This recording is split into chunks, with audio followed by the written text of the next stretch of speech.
नमस्कार दोस्तों, DK electric channel में आपका स्वागत करता हूं। दोस्तों एक भाई ने हमारे पास एक कमेंट्स किया था कि सर माइक्रोटेक इन्वर्टर की जो पीसीबी है उसकी ऑल जो है प्रॉब्लम के बारे में बताइए। इसके अंदर जितने भी फॉल्ट होते हैं, कौन कौन से फॉल्ट होते हैं और मॉसफेट की वजह से क्या फ़ॉल्ट होते हैं, तो हम उन सब चीज़ों के बारे में आपको बताएंगे। मॉसफेट पर दोनों चैनल पर ड्राइव नहीं बनती है। एक भाई ने ये भी कमेंट्स किया था कि सर दोनों पे प्रॉपर हमारी जो है नई मॉसफेट भी चेंज कर दे, उसके बावजूद भी ड्राइव नहीं आ रही है। तो दोस्तों क्या कारण है हम आपको आज इस वीडियो में बताएंगे।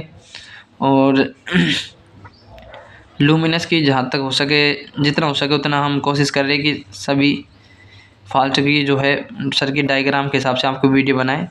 अभी क्या है कि थोड़ा तैयार नहीं हो रहा है, कल हम सारे दिन काम पे लग रहे थे इसलिए वीडियो भी नहीं डाल पाए, इसके लिए वहाँ पे जाते हैं। तो दोस्तों थोड़ा काम है, तो पहले हमारी जो शॉप है उसका काम भी करना ज़रूरी होता है, साथ ही साथ टाइम निकाल के आपके लिए वीडियो भी तैयार करना होता है। दोस्तों थोड़ी परिस्थिति को समझे, वीडियो भी डालना ज़रूरी है। और दोस्तों थोड़ा व्यूज़ भी कम आ रहे हैं दोस्तों, मन भी कम करता है वीडियो बनाने के। तो अगर व्यूज़ भी अच्छे खासे आते रहेंगे तो हमारा मन भी बना रहेगा, मनोबल भी बना रहेगा हमारा कि वह वीडियो बनाते जाएं। ठीक है दोस्तों, अच्छे से व्यूज़ आएंगे वीडियो पे, जब लगता है कि कोई हमारी वीडियो को अच्छी तरह देखते हैं लोग, तो मन भी करता है वीडियो बनाने का। अब क्या है कि ऐसे फालतू वीडियो आती है, जैसे मजाक जो है कॉमेडी वाली वीडियो, तो उसमें तो दबा के लाइक और कमेंट्स सब कुछ मिलता है। लेकिन जो पढ़ने लिखने वाली चीज़ होती है, जो समझने वाली चीज़ होती है, उन पे व्यूज़ या कोई भी चीज़ है आप देख सकते हो, किसी भी वीडियो को उठा के तो देख सकते हो कि आप उस पर व्यूज़ आपको या फिर सब्सक्राइबर बहुत कम मिलेंगे आपको। जो नॉलेज की चीज़ होती है उन पर सब्सक्राइब बहुत कम मिलेंगे, जो फालतू की चीज़ होती है उन पर लोग बाग पैसे हो या कुछ भी चीज़ हो, वक्त हो, बर्बाद यूँ ही कर देंगे। लेकिन 2 मिनट का समय निकाल कर कोई अच्छी चीज़ देखना पसंद ही नहीं करता ना। चलो ठीक है दोस्तों, जिस भाई ने हमें कमेंट्स किया उसकी तो रिमाइंड पूरी करेंगे। तो दोस्तों वीडियो को स्किप ना करें, पूरा देखें। तो देखिए दोस्तों, ये हमने मॉसफेट इसके चेंज किए हैं। क्या है कि इसके जो मॉसफेट थे वो फट चुके थे इस पीसीबी के। ठीक है दोस्तों, तो दोस्तों मैं आपको बता देता हूँ, ये जो मॉसफेट हैं ये आप पीसीबी के अंदर लगाते हो, P80 के मॉसफेट लगाए हैं। तो दोस्तों मैंने P80 के जब मॉसफेट इसमें लगाए हैं तो दोनों चैनलों पे P80 के ही मॉसफेट लगाए हैं। तो ये ज़रूरी है। अरे मैसेज कितने आ रहे हैं इस पर। तो दोस्तों ज़रूरी है कि हमारे जो एक चैनल पर लग रहे हैं वही दूसरे चैनल पर मॉसफेट आना सेम लगना ज़रूरी है, क्योंकि फिर आपकी जो है प्रॉपरली ड्राइव नहीं बनती है। पहला कारण तो ये है। ठीक है दोस्तों, यहाँ पर आपको एक ब्लैक कलर के ये जो डायल लग रहे हैं इन्हें चेक करने हैं आपको दोनों को। ठीक है, और दोस्तों ये 40 एम्पेयर का जो फ्यूज़ है, अगर ये फ्यूज़ उड़ जाता है तो इन्वर्टर में क्या प्रॉब्लम आती है मैं आपको बता देता हूँ। आप कभी भी चेक कर लेना, कोई भी ख़राब फ्यूज़ है, जो उड़ा हुआ फ्यूज़ है, उसे लगाकर और इन्वर्टर ऑन करके देखना, तो आपका इन्वर्टर जो है ऑन ही नहीं होगा, बिल्कुल भी ऑन नहीं होगा, यहाँ तक कि कुछ भी सेंस नहीं करेगा। आप देख लेना। तो ऐसी कभी प्रॉब्लम आए जो बिल्कुल डेड कंडीशन में बताए तो आप इस फ्यूज़ को ज़रूर चेक करिएगा। ठीक है दोस्तों, उसके बाद में देखिए आपका जो है ओवरलोड सेंस करता है, तो वो इन हीटसिंक जो होती है, जो मॉसफेट लगाते हैं इन पर हम जो मॉसफेट लगाते हैं, तो दोस्तों इन पर जो मॉसफेट मतलब पल्स अप डाउन हो जाती है। मतलब एक चैनल पर वोल्ट जो पल्स है ज़्यादा है और इस मॉसफेट मतलब इस चैनल पे जो है कम, हमारी जो है वोल्ट कम है, पल्स मतलब, तो पल्स इस चैनल पर कम है और इस पर ज़्यादा है, तो वो क्या है कि लोड प्रॉपरली नहीं बन पा रहा है। ठीक है, अप डाउन हो रहा है मतलब, तो हमारा जो है ओवरलोड सेंस करना स्टार्ट कर देता है। ठीक है दोस्तों, और दूसरा कारण ये होता है हमारे ये जो डायोड है इनकी वजह से इनकी पल्स ठीक से नहीं बन पाती है। ठीक है दोस्तों, ये पल्सेज होती है। ठीक है, उसके बाद में भी हमारा जो है यहाँ पर इनको आप प्रॉपरली चेक करना है, रेसिस्टेंसों को जो साइड में लग रही है दोनों साइड। ठीक है दोस्तों, उसके बाद में यहाँ पर एक ट्रांजिस्टर लगाया जाता है, पल्स ट्रांजिस्टर, तो ये जो हमने तोड़ रखा है यहाँ पर। ठीक है, तो वहाँ पे इसे भी निकाल मतलब इसे भी चेक करके यहाँ से निकाल सकते हो और दूसरा लगा सकते हो। ठीक है दोस्तों, तब भी आपकी प्रॉपरली आपने सब कुछ कर लिया, सब कुछ नया डाल दिया, आपके पास फिर भी नहीं आ रही है, आपको क्या करना है, यहाँ पर लोकेशन देखिए D16, ठीक है, डायोड लग रहे हैं। और इधर की साइड देखिए, इधर की साइड भी D17 की लोकेशन पर ये हमने जो यहाँ पर एक हटा है ऑलरेडी। ठीक है, इन दोनों को आपको क्या है कि काट देना है दोनों साइड से। ठीक है, आपकी पल्स आने स्टार्ट हो जाती है। ठीक है, कभी कभी क्या है कि यहाँ पर नए लगाने पर भी कभी कभी पल्स नहीं आती, तो आपको क्या करना है, इसको काट देना है, आपकी जो पल्सेज है वो प्रॉपरली दोनों साइड बनने।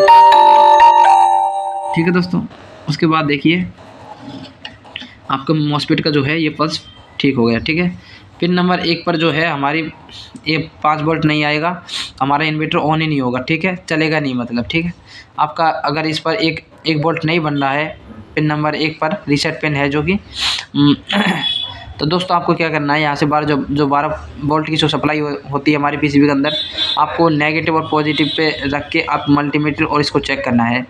और चेक करने के बाद में आपको देखना है यहाँ पर प्रॉपरली 12 वोल्ट बन रहा है नहीं बन रहा।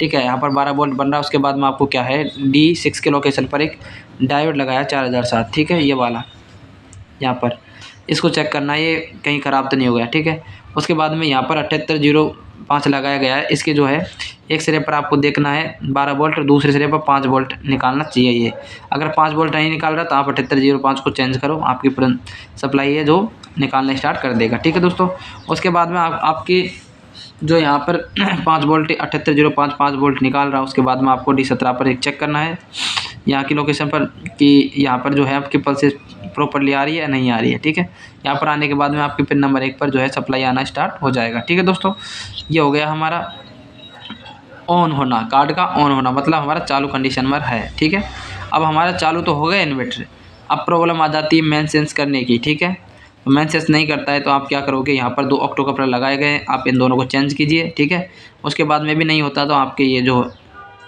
यहाँ पर प्रीसेट लगाए गए हैं इनसे एडजस्ट कर सकते हो इन दोनों को।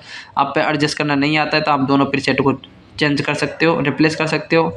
उसके बाद में भी अगर आपकी प्रॉब्लम सॉल्व नहीं होती थी, यहाँ पर देखिए।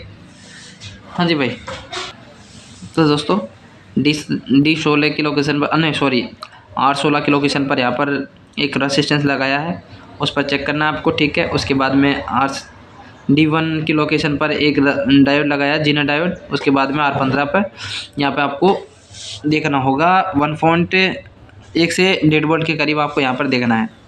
ठीक है, यहाँ पर प्रॉपरली आ रही है तो आपका मतलब आगे सर्किट ठीक है, और यहाँ पर ये रेसिस्टेंस खराब है, यहाँ पर लेता है और ये आउट नहीं करता है तो रेसिस्टेंस खराब। ठीक है, उसके बाद में अगर ये आगे यहाँ पर R15 पर नहीं पहुँचता है सप्लाई तो आप अब बीच में देखिए इन तीनों के बीच में आपको डायोड भी चेंज करने हैं, इसके साथ में D16 के साथ में डायोड को चेंज कर देना है। और फिर उसके बाद में भी अगर यहाँ पर पूरा पल्स बन रहा है 5 तो फिर आपको लास्ट ऑप्शन ये है R15 पर चेक करिए। अगर आपका R15 भी ठीक है तो आपकी 1.5 वोल्ट के करीब या 1 वोल्ट के करीब आपकी पिन नंबर 2 पर आपकी मिल जाएगी। ठीक है, तो दोस्तों ये हो गया हमारे मेन सेंस जो प्रॉब्लम है उसके लिए। ठीक है, और दोस्तों हमारा जो है फ्यूज़ बलोन अगर हमारी प्रॉब्लम आती है तो दोस्तों आप 4 डायोड यहाँ पर देख सकते हो, उसके बाद में 2 डायोड यहाँ इसके नीचे लग रहे हैं। ठीक है, उसके बाद में ये दोनों ऑक्टो कपलर, ये सेम चीज़ होती है, ये दोनों सीरीज में जुड़ी हुई है। आप एक चेंज करोगे तो दूसरों को भी चेंज करना ज़रूरी होता है। ठीक है दोस्तों, अगर फ्यूज़ बलोन आपका ये 6 डायोड चेंज करने से भी आपका फ्यूज़ बलोन की प्रॉब्लम सही नहीं होती तो आपको दोनों इनको रिप्लेस करना होगा। ठीक है दोस्तों, इन दोनों को रिप्लेस करने के बाद में आपका जो है प्रॉब्लम ठीक हो जाएगा। उसके बाद चलिए आपको बता देता हूँ आगे की प्रॉब्लम ये होती है हमारे आउटपुट की प्रॉब्लम। आउटपुट के लिए दोस्तों यहाँ पर एक ये ट्रांजिस्टर लगाया गया है जो कि NPN ट्रांजिस्टर है ये। तो दोस्तों इसका जो है बेस पर सप्लाई जाती है, बेस पर सप्लाई जाने के बाद में इमीटर टू कलेक्टर पे जाती है। तो कलेक्टर पे जब बेस पे आएगी आपकी 1.7 के करीब तो आपकी सप्लाई, तो वो इमीटर कलेक्टर पे जो कि है ये यहाँ से निकालेगा, और जब ये कलेक्टर से निकालेगा तो सप्लाई जो कहाँ जाएगी, ये डायोड पर जाती है इसकी। ठीक है, इन दोनों डायोड पर, इसके बाद में रिले हमारी जो है उस पर जाती है। नहीं, ये डायरेक्टली सीधी रिले पर जाती है। अगर आपकी काम नहीं करती है तो आप इन दोनों को भी रिप्लेस कर सकते हो, इन सभी प्रॉब्लम हो सकती है इसकी। ठीक है दोस्तों, इन दोनों को भी आप रिप्लेस कर सकते हो। आपका ट्रांजिस्टर चेंज कर दिया, उसके बाद भी आपकी नहीं चलती तो आप इसे भी रिप्लेस करके देखो। ठीक है, और उसके बाद में भी आप नहीं चलती, आप रिले को चेंज करिए, आपके आउटपुट की जो प्रॉब्लम है वो ठीक हो जाएगी। ठीक है, आपका क्या है कि यहाँ पर ज़्यादातर जो है इस ट्रांजिस्टर का ही रोल होता है।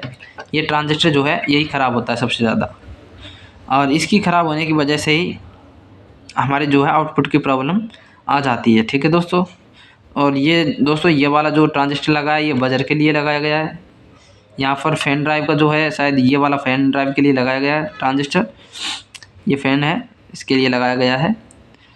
ठीक है दोस्तों, और चार्जिंग का सेक्शन जो है हमारा पिन नंबर 26 से है, और ये 555 की पिन नंबर 4 से होता है, और 3 से आउट करता है। अगर आउट नहीं कर रहा 3 से तो आप 555 को चेंज करें, और 555 की 3 से फिर सीधा जाता है R44 को ग्राउंड से जोड़ा गया है। उसके बाद में इसकी ये जो ट्रांजिस्टर लगाया गया इसके बेस पे जाता है, बेस टू कलेक्टर, वो सॉरी इमीटर टू कलेक्टर पे, फिर बाद में जो है आपके बिट जो ट्रांसफार्मर लगा छोटा सा ये। ठीक है दोस्तों, तो इसमें जो है हमारी सप्लाई इन करता जो कि एसी सप्लाई होती है। एसी सप्लाई जाने के बाद में एक कॉइल पर जो है ये दो डायोड जोड़े गए हैं, इनको काटने पर भी आपका प्रॉब्लम सही हो जाए। उसके बाद में ये दोनों यहाँ पर डायोड D2 और D3 के लोकेशन पर, और C20 और C17 के लोकेशन पर ये दोनों लगाए गए हैं।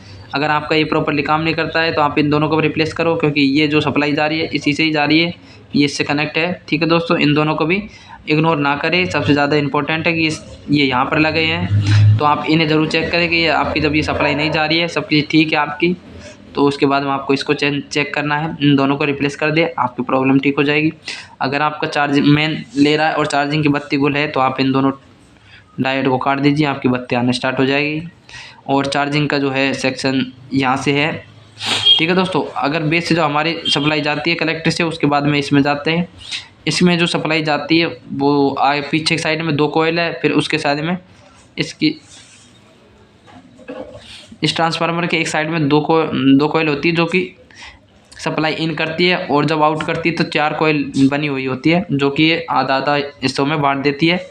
यहाँ मतलब पहले जो सप्लाई इन करता है वहाँ पर अगर 4 वोल्ट है तो सप्लाई आउट करेगा वहाँ पर आपको 2-2 वोल्ट में कन्वर्ट करके और सीधा ये इनसे पास करवाता है। ठीक है, ये 27 ओम का रेजिस्टेंस लगाया गया है, और ये 1 और 2 ओम का रेजिस्टेंस है शायद ये वाला, और यहाँ पर एक ग्राउंड से कनेक्ट है। ठीक है दोस्तों, उसके बाद में सप्लाई को विट्टी सोडा पे दिया गया है। ठीक है दोस्तों, अगर आपका जो है विट्टी 16 बार में उड़ रहा है तो आप इन तीनों को चेंज करिए, यहाँ पर चेक करिए, आपकी प्रॉब्लम यही निकलेगा। बार उड़ने पर ये क्या कि ओपन हो जाता है, रेसिस्टेंस ओपन होने की वजह से ही ये प्रॉब्लम आना स्टार्ट हो जाता है। विट्टी 16 के बीच वाली लेग्स होती है, उस पर 12 वोल्ट की सीधी सप्लाई आती है। सॉरी, इसका सिस्टम बीच वाली जो लेग्स है इस पर जो है हमारी एसी सप्लाई डायरेक्ट आती है। विट्टी 16 की पिन नंबर बीच वाली होती है, उस पर सीधी जो है हमारी एसी सप्लाई आती है, और एसी सप्लाई आती है जब यहाँ पर तो गेट पे जो हमारी यहाँ पर जो सप्लाई आती है वो गेट पर पहुँचती है, और जब गेट पर हमारी सप्लाई पहुँचेगी तो फर्स्ट और सेकंड दोनों आपस में शॉर्ट होके और सप्लाई जो है चार्जिंग के लिए स्टार्ट हो जाता है। ठीक है दोस्तों, इस प्रकार हमारा चार्जिंग करना स्टार्ट कर देता है, और जब ये चार्जिंग स्टार्ट करता है तो आपको जो है धीरे धीरे ये वोल्टेज एम्पेयर को उठाने स्टार्ट करेगा। 10, 20, 30, 40 जो से हिसाब से है वो एम्पेयर को उठाना स्टार्ट कर देता है। ठीक है दोस्तों, और दोस्तों आपने हर एक पीसीबी में ये तो काला काला से लगा हुआ देखा होगा पीएफ, जो कि ये कैपेसिटर है। तो दोस्तों ये क्या काम करता है, ये काम करता है मेंस के लिए। अगर दोस्तों ये फट जाएगा तो आप एसी सप्लाई दोगे, इसके फटने पर मतलब ख़राब होने पर आप एसी सप्लाई दोगे तो घर की एमसीबी सारी ट्रिप हो जाएगी। ऐसा फॉल्ट है ये।